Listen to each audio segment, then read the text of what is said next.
Hello, friends. This is Dave Hurwitz, executive editor at ClassicsToday.com. Recently, one of you mentioned a work or a series of works that I'd never discussed, but you thought would make sort of an interesting talk. And oh, how right you were. I'm so grateful to the viewer who mentioned these works. Believe it or not, I mean, most people don't know they exist at all.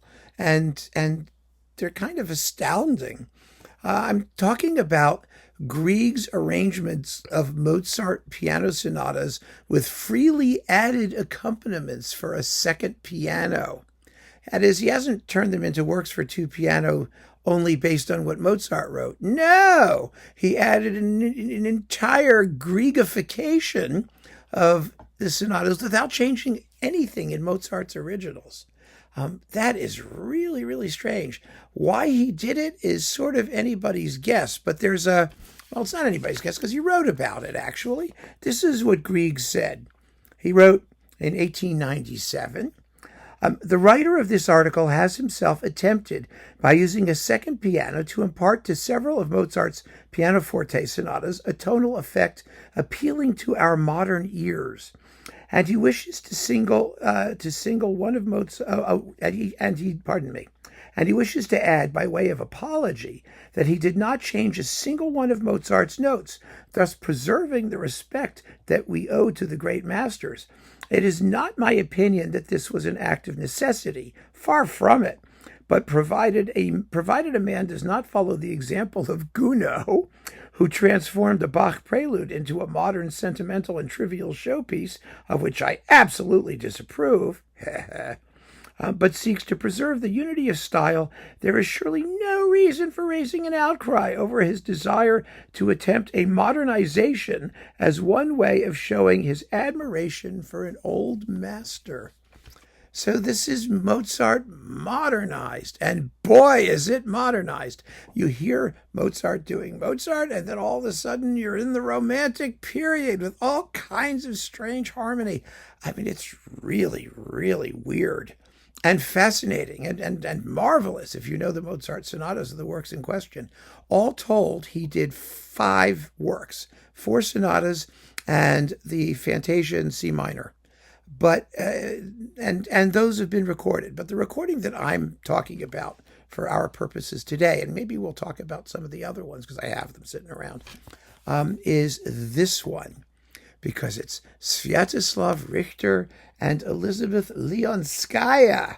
Actually, it's Elisabeth Leonskaja and Sviatoslav Richter. And it's really kind of amazing because they did it in the studio in Oslo. And they recorded these in, what was the year? 1993, August 1993. And it's kind of like, well, Richter is such an elusive artist, and Leonskaja, of course, is wonderful, and Schubert and other things. You know, it's fascinating that they got together and did this. It's very Richterian, actually, because he liked some of the highways and byways of the piano repertoire, doing the unexpected. And boy, nothing is more unexpected than this. It's on Teldec. It's still available. I mean, if not in print exactly, you can get it used. It was reissued a couple of times, so it comes with a couple of different covers. I checked it out. This was, I think, the first one, actually, that I got. But you have the C major sonata, the Fantasia in C minor, and the F major sonata, Kochel 533/494. Now, the interesting thing about these performances is that, first of all, they do take up some space because they take all the repeats. I mean, the F major sonata is 31 minutes long in this performance. The slow movement's 14 minutes and 45 seconds. You know, they also take some pretty glacial tempos, but it can be excused to the extent that it allows you to hear all the weird harmony that Grieg has interposed in, or sort of laminated. That's a nice word, actually. He sort of laminates Mozart's original sonatas.